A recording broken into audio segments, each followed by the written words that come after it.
Good morning, everyone. Hi, this is John Elsesser, Executive Director of the Indiana Non-Public Education Association, and we're so glad you're able to join us here this morning. Just so you know, your phones will all, or your audio will all, not audio, but your microphones will all be muted. We have well over about 120 folks that have registered for this web conference today. So it's a great turnout. I guess it's a very timely topic, but you won't need access to your webcam nor your microphones.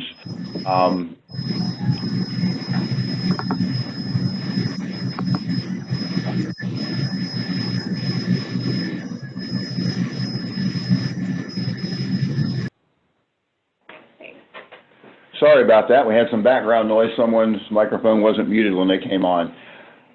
As we all know, we've been wrestling for the last couple of years with this whole concept of graduation pathways and, most importantly, having equitable access to the various different options that may be available to be able to provide those to our students so that they can have access to those opportunities, but also that they can graduate meeting the new graduation requirements. You know, my intent today is not to go and review the graduation pathways. Hopefully by now everyone has a pretty good understanding of what those requirements are. But what we do want to do today is spend some time with one of INPEA's new business partners, IBTech Community College, who's going to explore with us what are some opportunities that may be available to our non-public schools that we might not otherwise been aware of, and hopefully to increase overall accessibility to the variety of different options for our schools. We're very blessed today to have with us Dr. Rebecca Rayschulte. I've had the opportunity and the pleasure of meeting Rebecca on a number of occasions, and she's very quickly became a good friend to INPEA. Dr. Rayschulte now currently serves as Vice President of K-14 Initiatives and Statewide Partnerships for IBTech, but she served in a multitude of roles, from being a school counselor to a professor of school psychology to a dean to a director of a IBTech campus, and now serves in that role of Vice President. And we're very, very happy to have her with us. We'll be going through information, and we encourage you, because all of your microphones will be muted, that if you do have questions or comments, you can either chat those to everybody, or if you chat them to me, it'll be easier for me to kind of follow those, since Rebecca will be engaged in the presentation, and we'll periodically share some of those questions with her. So without further ado, I'm going to turn the microphone over to Rebecca Rayschulte. Thank you, John, for the very warm welcome and introduction. I am absolutely honored to be here today to talk about Indiana's graduation pathways. I was literally in shock to hear that there were over 120 RSVPs for today's session, and I think it's clear that this topic is both very timely and relevant to your work. We know that schools are seeking resources and supports, and especially for non-public schools, we know that the graduation pathway requirements create unique challenges as well as unique opportunities. So I'm hopeful that both IBTech as well as other post-secondary institutions can help. We really want to be a resource, and that is largely the purpose of today's session, is to talk about ways that we might be able to support your initiatives. Some of the things I'm going to talk about today are really specific to IBTech, but others are more general and would be applicable to other colleges and universities as well. We have a lot of post-secondary institutions in the state of Indiana, and there's plenty of work to go around, and there's definitely a lot of partners who are invested in ensuring that you are successful in the work that you do. I also wanted to note that the ideas that are shared today are not all encompassing, and we really embrace creative and innovative partnership opportunities in service to your students. So please keep that in mind throughout the session, that these are definitely not all inclusive, and we would definitely be open to other innovative ideas that might come out of the K-12 space. And so, as John noted, the chat box will be a wonderful place to put your questions and comments, and those will be monitored throughout the session. And I'll try to stop periodically too and check in on the chat box to see if there's anything that we want to address throughout the session. So.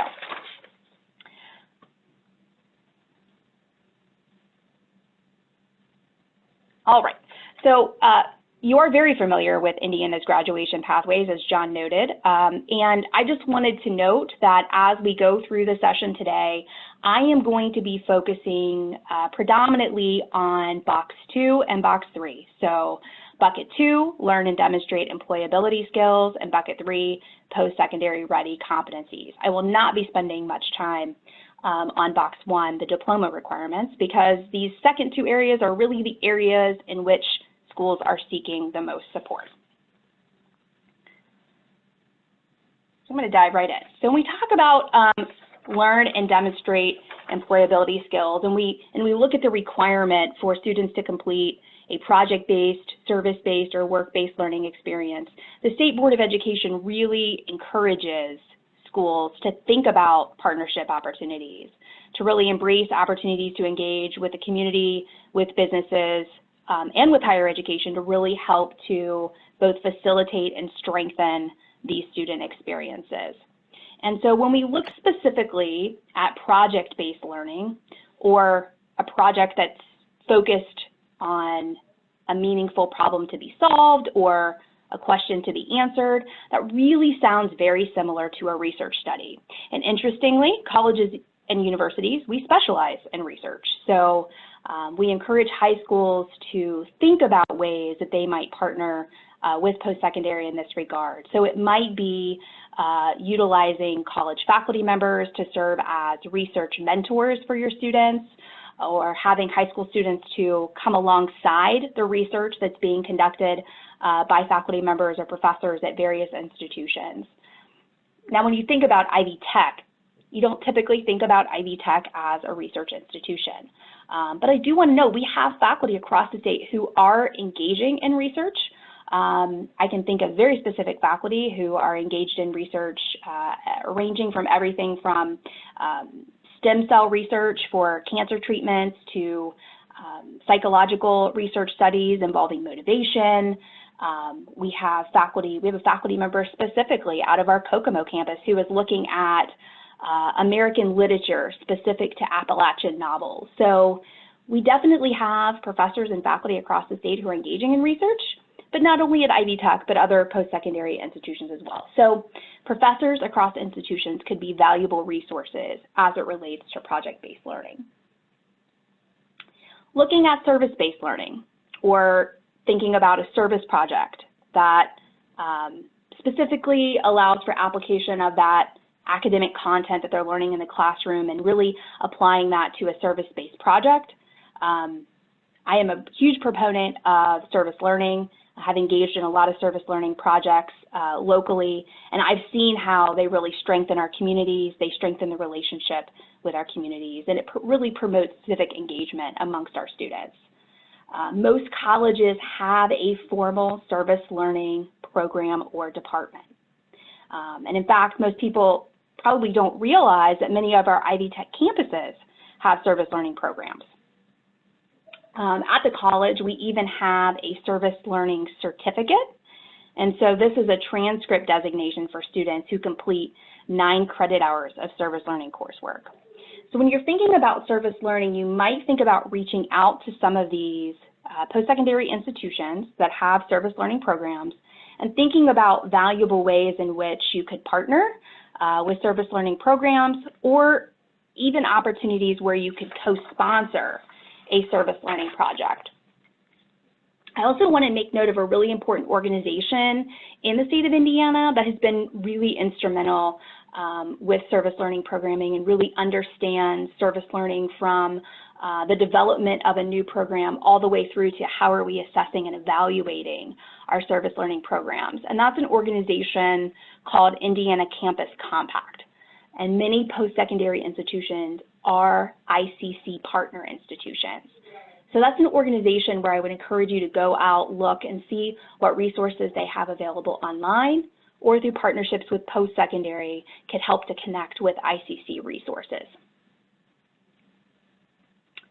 And also within this category, as we move on to look at work-based learning opportunities, as you all know, this really allows students to apply those classroom theories to really practical problems that are occurring in the workplace. The other benefit to these work-based learning experiences, students are allowed the opportunity or afforded the opportunity to explore career options and also their professional goals.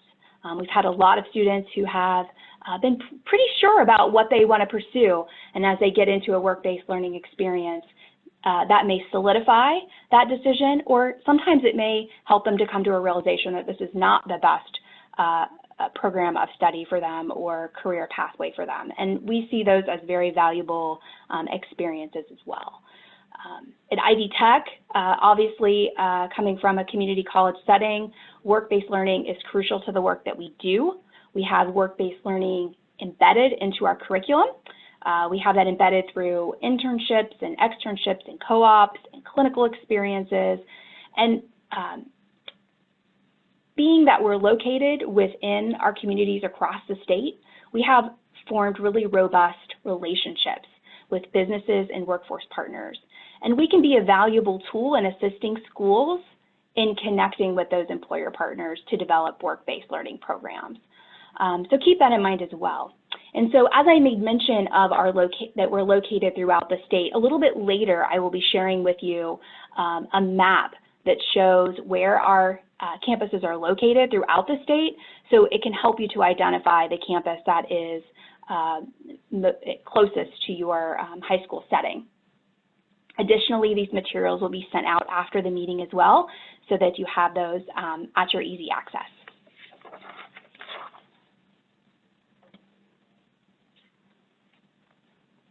So as you know, in addition to that requirement to complete a project-based or service-based or work-based learning experience, students need to demonstrate employability skills. As you may know, there is a series of employability benchmarks standards outlined by the Department of Workforce Development, but schools can also use similar professional development standards.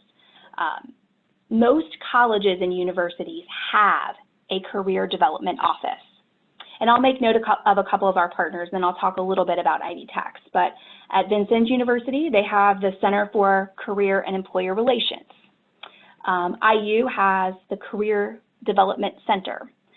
Ivy Tech is actually working to roll out a new career development office. This is called the Office of Career Coaching and Employer Connections. There's a new model that's being rolled out with the Office of Career Coaching and Employer Connections, and it really has 3 phases. So there's a pre-Ivy Tech experience, there's a student experience while they're enrolled at Ivy Tech, and then there's a post-graduation experience. So as we think through where high schools fit in this, a lot of the elements that are included within the pre-Ivy Tech experience would be elements that could be embedded into a high school setting. So I'm going to walk through 3 scenarios so you get a sense of what this might look like. So we'll use Connor as an example. So Connor, maybe he's not quite sure what career path he's interested in. Career development centers have tools that help students to identify career pathways that are best aligned with their interests and skills and values. So let's take John, for example. Maybe he knows the career pathway that he plans to pursue, but maybe doesn't fully understand that career choice. So career development centers have tools that help students to understand labor market data. So what is the job outlook? You know, if I pursue this career pathway, am I going to be able to secure employment? Is this a high demand area within my community? What are the salary ranges for this position? So those are obviously things we want students to have access to and knowledge of up front prior to pursuing a particular pathway. And then let's take Sabrina, for example. Let's say that she knows her career path and she understands her career choice, but she may be lacking those employability skills. So career development centers, including Ivy Tech, have professional development opportunities to develop those professional skills. Ivy Tech has online modules. It's called the Workforce Excellence Program, and it allows students to develop workforce skills through an online module format. Additionally, we offer a significant number of on-campus trainings and workshops, and these are definitely things that would be accessible to high school students as well. And these can include things like how to develop a resume, how to prepare for an interview, networking skills, all things that are really valuable for students to gain. Okay, so before I move into post-secondary ready competencies, I'm going to stop there and see if there are any questions occurring within the chat.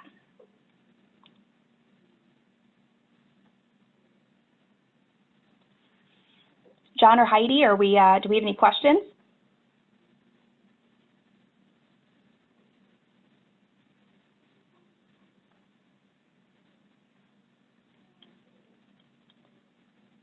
Now can you hear me, Rebecca? I can hear you, John, yes. I had myself muted as well.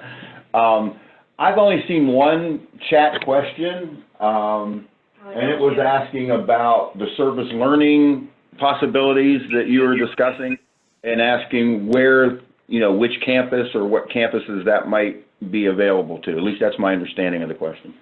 Yeah. So at the end of the session, I'm going to give out some contact information for each of our campuses as well. And it would be easiest to access, and get familiar with what's available on each campus by contacting the K-14 director that is located within each campus. It looks like there was also a question about the statewide resource. It's called Indiana Campus Compact. And they have a lot of tools and resources available online. Seems to be another question too, Rebecca, about students with disabilities and being able to access opportunities in the buckets and what can possibly Ivy Tech help in that area. Yeah, and all of these, obviously everything I've discussed thus far is are tools and resources that are available to all students. We also have disability support service coordinators on each of our campuses. So if there are things that needed to be modified or tweaked to meet the unique needs of diverse learners, we would be able to make those modifications as well.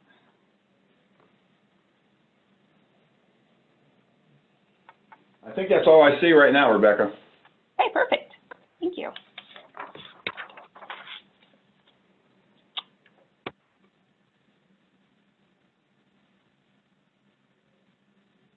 Okay. So as I move into box 3, post-secondary ready competencies, I'm going to focus on ways in which colleges, including Ivy Tech, can support with dual credit, career and technical education, state and industry recognized credentials or certifications, and then youth apprenticeship models. So we're going to start with dual credit. So as you know, there are many dual credit providers in the state.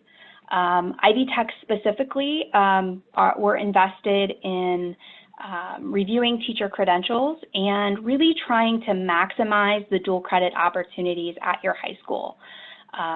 So to the extent that teachers are credentialed and follow our credentialing standards, we're really eager to increase the amount of dual credit within your buildings. We will, at request, review the transcripts and materials of any teachers that you would like for us to review.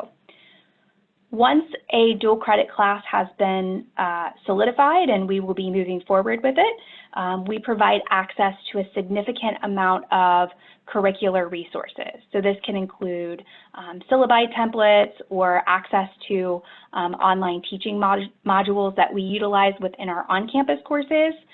This could include sample assessment tools that we use within our classes or rubrics for writing assignments, tests, quizzes, those types of things. And then we also have content-specific professional development opportunities for teachers. As the course is being delivered, it's important to us that we support our dual credit teachers. So we provide course implementation support. So every dual credit teacher has an assigned program chair that can provide coaching That coaching can be both on-site coaching, which will occur at least once annually, as well as virtual coaching opportunities. As I mentioned, we have a K-14 director at each of our campuses, and many of those directors have teams that are wrapped around them as well, who can provide assistance with the dual credit rosters and the grade submission process. And then we also know that it's important to support our dual credit students. So we also provide student resources for dual credit students. This includes things like access to our virtual library system, which is rich with databases and access to journal articles and ebooks. We subscribe to a tutor.com resource, so students will also have access to that, and then free software downloads that are available to our traditional students as well. And then we also assist students in schools as it relates to completing the statewide transfer general education core. And so this is 30 credit hours of general education coursework, which typically equates to about 10 classes.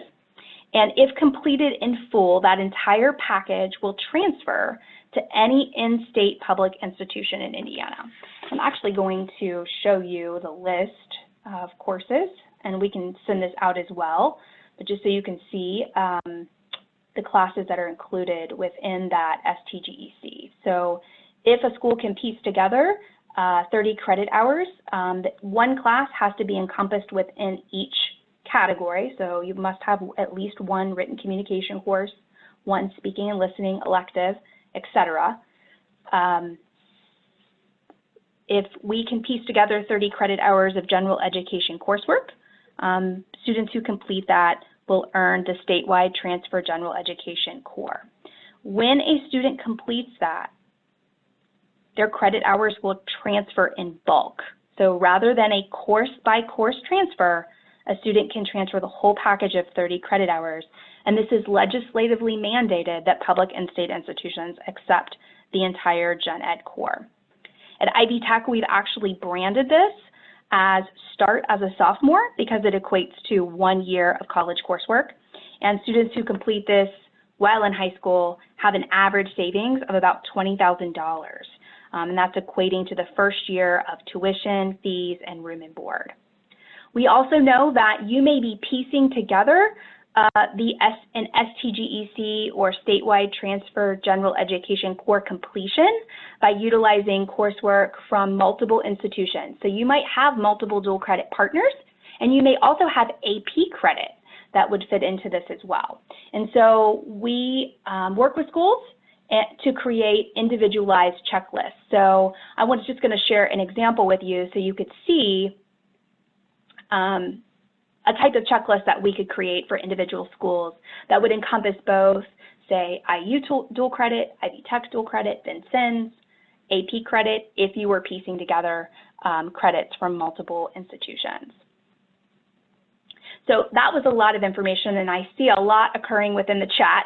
So I'm going to stop there before I move on and see what questions there are about dual credit or the statewide transfer general education core. You're right, Rebecca. Lots of questions here, lots of good questions. So Joyce Huck wanted to know about contact information, and I'm assuming that's part of what we will send out afterwards. Is that correct? Yes. Yes, it is. So just so folks know, we will receive the recording and the PowerPoint of this presentation afterwards, as well as some additional information from Rebecca. Josh was asking about a list of the dual credit courses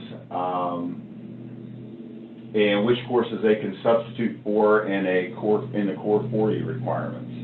She addressed that. That's why he said. Oh, okay. You got it. Sorry.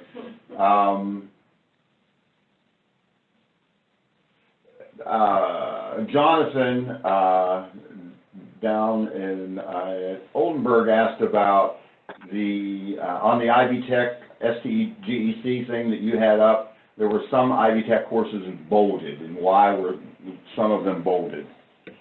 The bolded courses are the liberal arts priority courses, and those courses are going to meet dual credit requirements, and additionally allow for what presently the alternative credentialing that is allowable for institutions are allowable for the priority courses. Now, as many of you may know, the alternative credentialing is phasing out. So as of September 1st, 2022, we will no longer be able to utilize the alternative credentialing. The Higher Learning Commission requires that by 2022, instructors are fully credentialed using the same credentialing standards as our on-campus instructors. And Lorenza asked about if they want to explore the STGEC, should they just reach out to their local Ivy Tech campus? Yes, and I will give you a specific name and contact information for who you should reach out to. You can also reach out to me as well, and I can help to make that connection, and all that contact information will be provided at the end. And Andy, you'll get a copy of all of this, so we'll be sending all the stuff out afterwards. And Angela down at Shaw is asking about do a number of those 30 credits all have to come from one institution for the STGEC? 15 credit hours. In order for Ivy Tech to award a completion, for the STGEC specifically, at least 15 of the credit hours have to come from Ivy Tech issued dual credit or dual enrollment. And that leads right into Joyce's question. Can you clarify for folks the difference between dual credit and dual enrollment? Absolutely. So dual credit programming is programming that happens in your building taught by your instructor who is credentialed to teach at a college level. There are currently no fees associated with dual credit programming, so with Ivy Tech specifically. So you can, students can take those courses without any fees applied. Dual enrollment programming is programming that happens on our campuses, taught by our faculty, and there are charges associated with that, tuition and fees.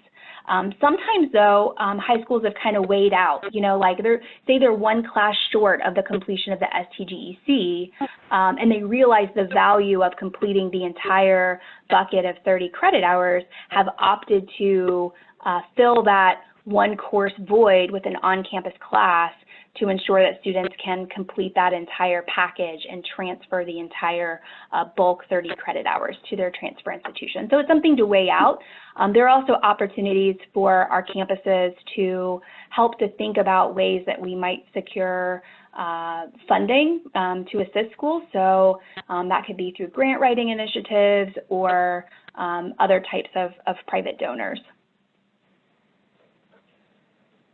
Joyce also had a question about a change in schedule going from 8-week courses instead of 16-week courses, and the difficulty that is sometimes with student scheduling at the local school level, and asked if you had any recommendation around that. Yeah, so as an institution, we are moving to an 8-week course model. So we've historically been on a 16-week course model.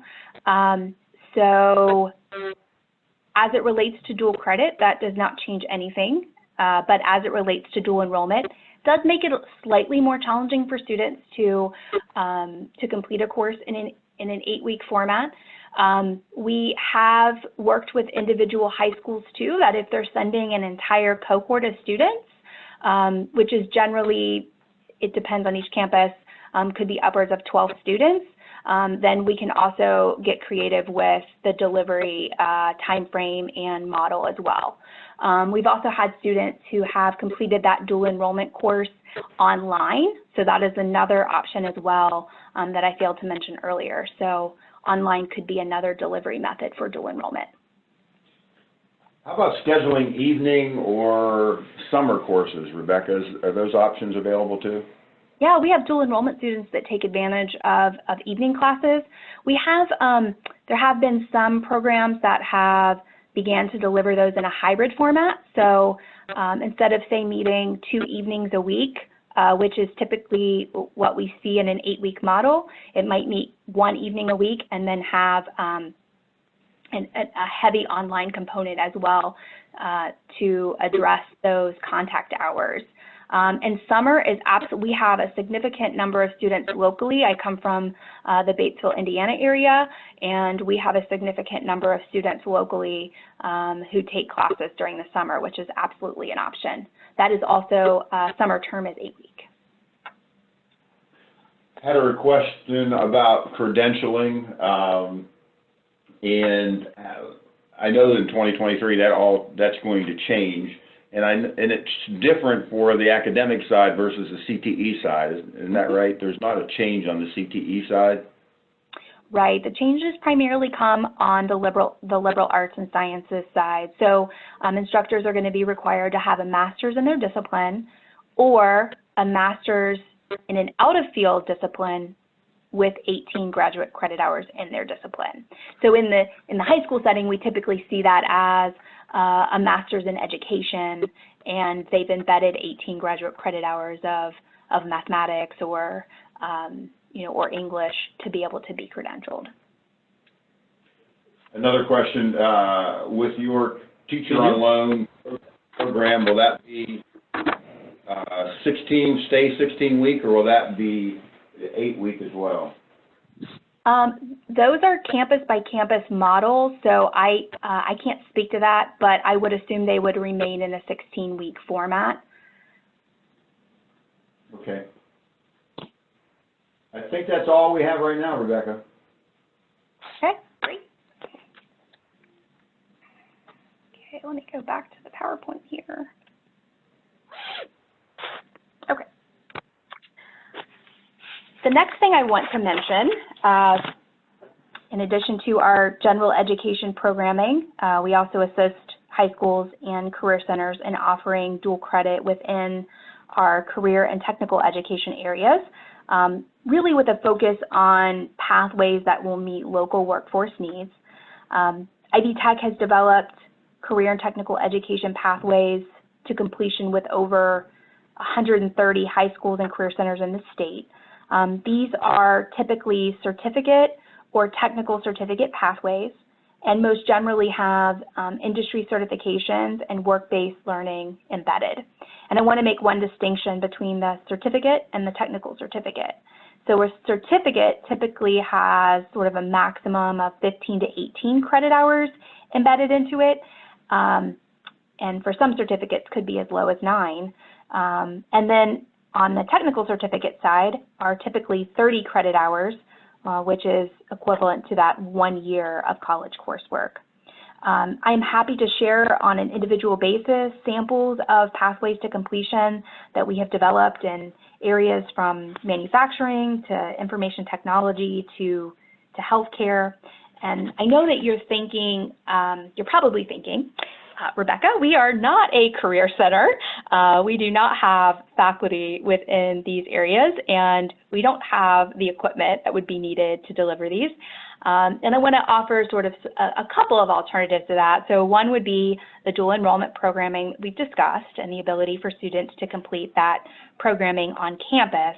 But there are also some areas of career and technical education that do not require specialized equipment and where you may very well have credentialed instructors.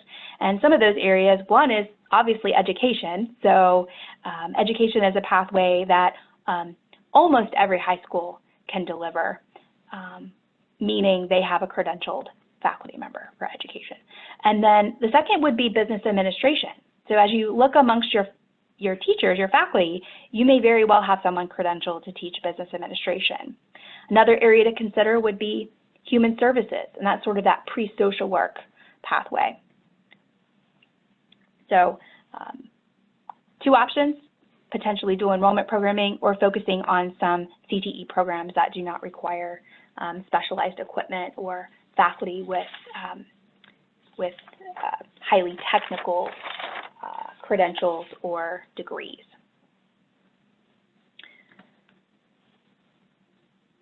We talk about, another way, obviously, in which students can fulfill that Box 3 requirement is by earning a state or industry recognized certification.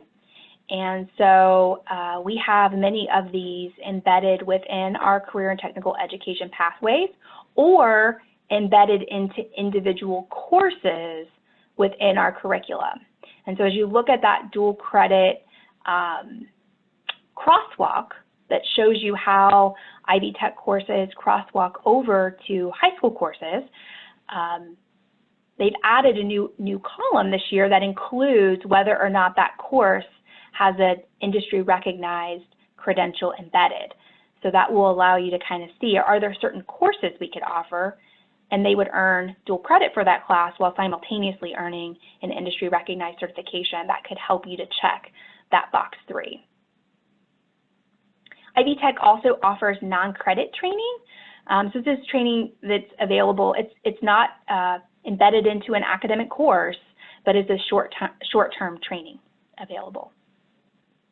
And then I also wanted to note, as it relates to the testing that might be required for some of these certifications, we have 44 campuses and sites that have testing centers available, and we are approved provider for many of the certs on the approved Department of Workforce Development list to be able to administer those licensure exams, certification exams.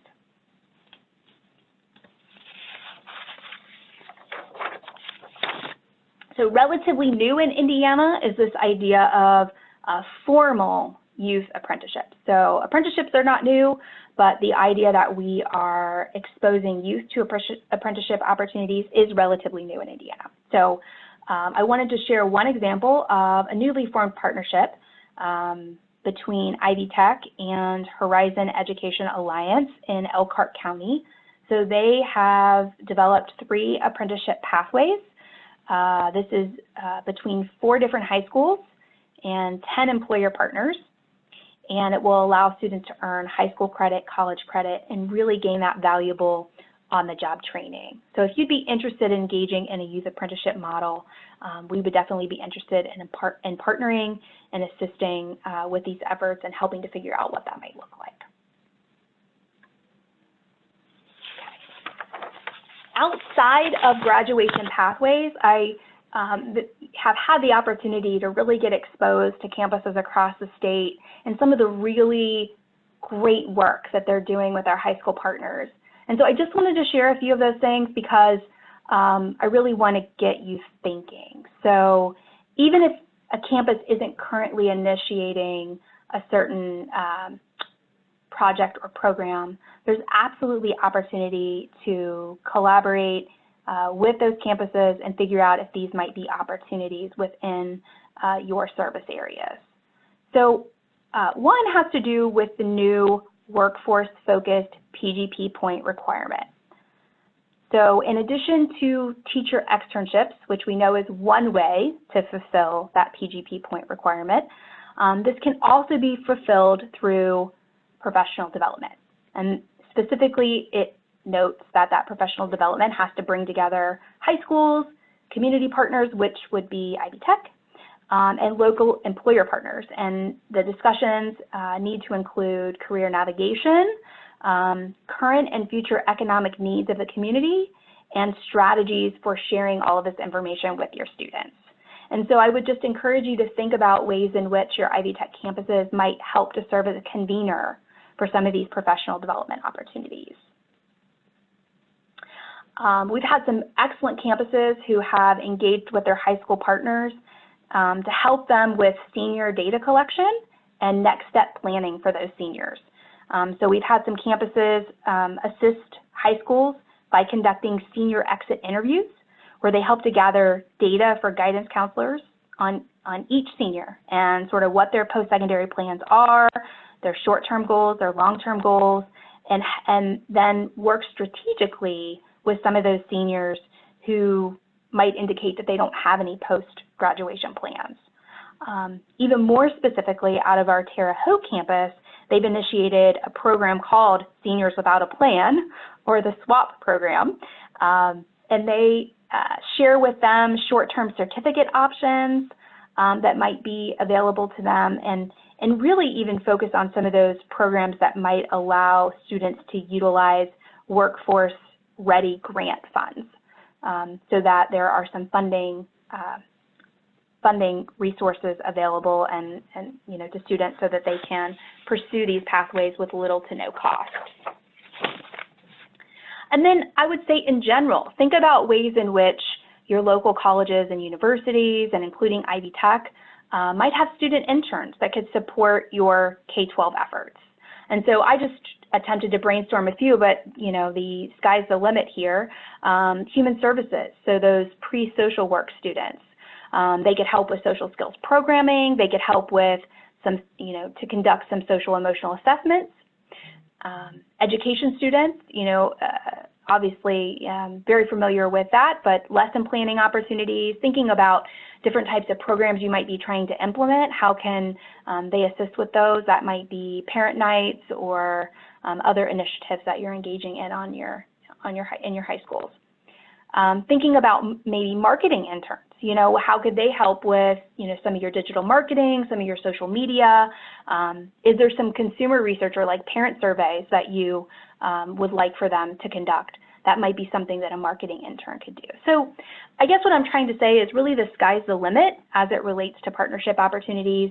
And I know that Ivy Tech is really eager to be a resource and to support you in all that you do. We know that there is a lot that is being asked of schools right now, and we really want to be a resource for you. So the next piece is really about how do you go about accessing Ivy Tech resources. So I'm going to share with you that list of K-14 campus leads so that you have the names of those individuals that would be your primary source of contact. And then obviously my contact information is on the screen as well as contact information for Dr. Paula Burt, who is the Assistant Vice President of K-14 Initiatives. So on that note, I'll stop there and see what questions we have, John. Thanks, Rebecca. Lots of good information. One question dealt with the credentialing and was asking the question, is there any funding support for folks to get the required credentialing to teach those dual credit courses? So there is a lot of different funding sources that are being, information is being disseminated about how there's some funding through IU, there's some funding through the Department of Education, there's some new grant funding coming out of Sell Early College. So there's a lot of different statewide funding sources available. And so I would be happy to send that to you, John, and think of a creative way to disseminate some of those resources. And I know a number of those non-public schools don't have access to. I know the Cell, because I was at the Dual Credit Advisory Council meeting and asked those questions, and yeah. I haven't. Now, maybe IU, Purdue, I haven't looked into that as directly, but if you're aware of resources that are available to non-public school teachers, that would be awesome, and we can get that information out to our folks. Okay, great. Yeah, I'd be happy to do that. I will tell you that there is currently a Dual Credit Advisory Council. John actually sits on that. We have an Ivy Tech representative as well as several other institutions that are represented on that. The Commission for Higher Education, the Department of Education, Sell Early College are all serve on that Dual Credit Advisory Council as well, and really seeking to look for recommendations for how we're going to tackle the impending credentialing changes that are forthcoming in 2022. So it's something that's being explored, and please know that behind the scenes there are a lot of people, including legislators, who are trying to figure this out and how we can ensure that this doesn't put a detrimental hit on the great work that's been done in the dual credit space statewide. Hey, Rebecca, so I'm sure there's a lot of information that folks are going to be taking from this and digesting. If they need clarification or have a follow-up question, should they reach out to you directly with something relative to the presentation, or should they reach out to their local regional campuses? If it's related to the presentation, I would welcome folks to reach out to me directly. If it's related to partnership and you're ready to dive right in, then I would recommend that you reach out to your campus folks. Awesome.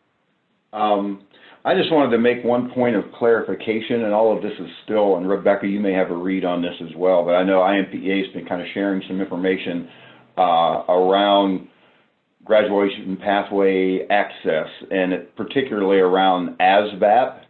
Mm-hmm. I yesterday followed up with some information that I've been hearing with the gentleman who was the chair of the State Accountability Panel, as well as the chair of the Graduation Pathways Panel.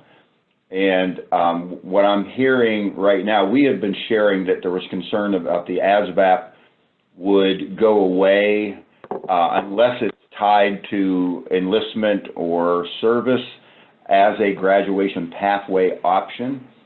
And what I'm currently hearing is that the test alone, at least for the time being, will remain a graduation pathway option.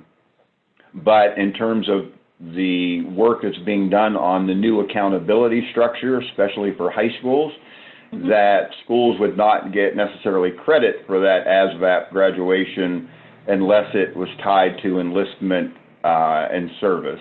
Now, the accountability panel recommendation is just that at this point. It's a recommendation. And there's lots of questions coming now from the state board, and it will go back to the legislature, so we don't know what that's going to end up looking like in finished product.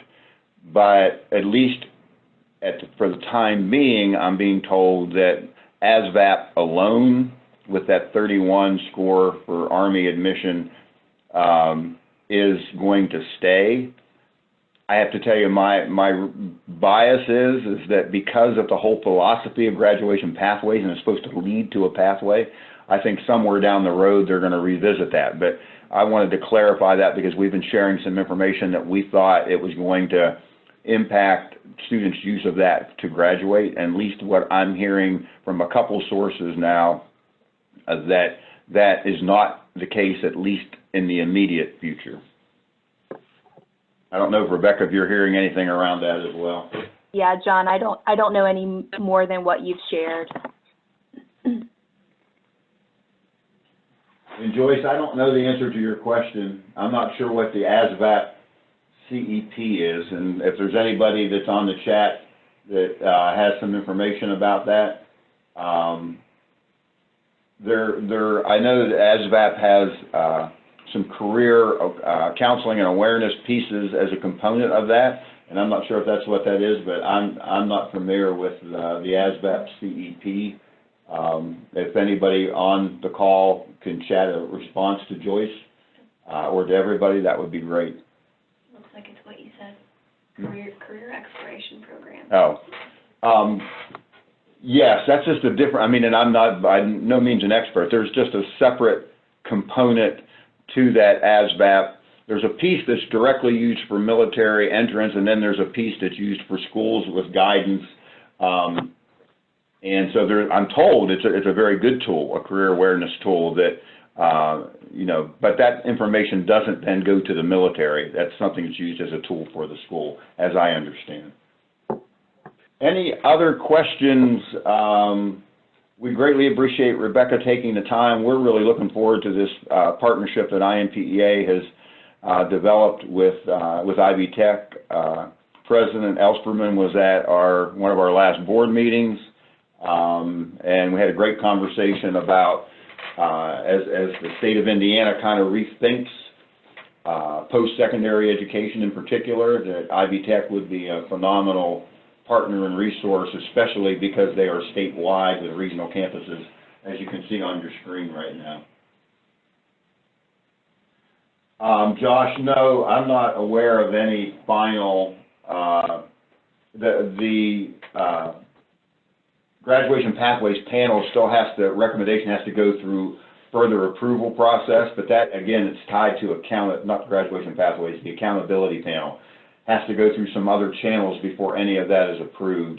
And as we know right now, the graduation pathways options remain the same and are unchanged at this particular point. We'll know more probably at the end of this upcoming legislative session. couple more up above. Okay, I'm looking back at some other questions.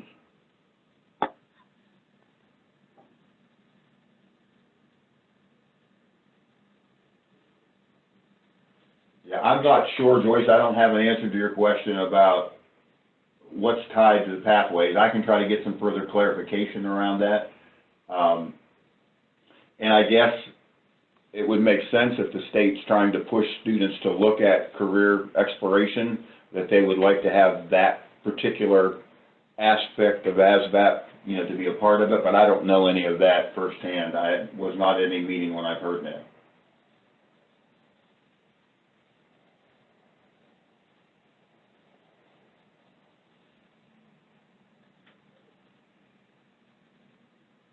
Will the ASVAB count for the core 40 academic honors? In place of No. ISTEP. Pardon me? In place of ISTEP. Not that I'm aware of. No, the diploma requirements, you know, even though we changed from 4 diplomas to, you know, 1 diploma with 4 distinctions, they have not changed, and I know of nothing about ASVAB being a part of the diploma requirements. It's only relative to the 3rd bucket, not the 1st bucket. At least that's my understanding. It should be all of them. And I don't see any other questions, so with that said, I'm sure we will be continuing to have conversations about graduation pathways and changes in accountability system. For all of you that are on the call, encourage you to make sure that you have November 5th and 6th on your calendar, which will be our INPEA conference, because I'm sure this will be a part of the continuing conversation there, and I'm relatively sure Ivy Tech will probably be there as well. So hope to see everybody November 5th and 6th, 2020 at our INPEA conference, where we will continue to provide professional development. If people have ideas where there's opportunities for more webinars around this, we'd welcome those ideas as well. Always looking for ways to get our folks networking and sharing ideas of what they're doing in their own schools that may be helpful to other schools as well. So if you have ideas about that, please feel free to email me, and we'll be happy to try to provide any kind of opportunities for you as we all wrestle and move our way through this new journey in terms of graduation here in the state of Indiana.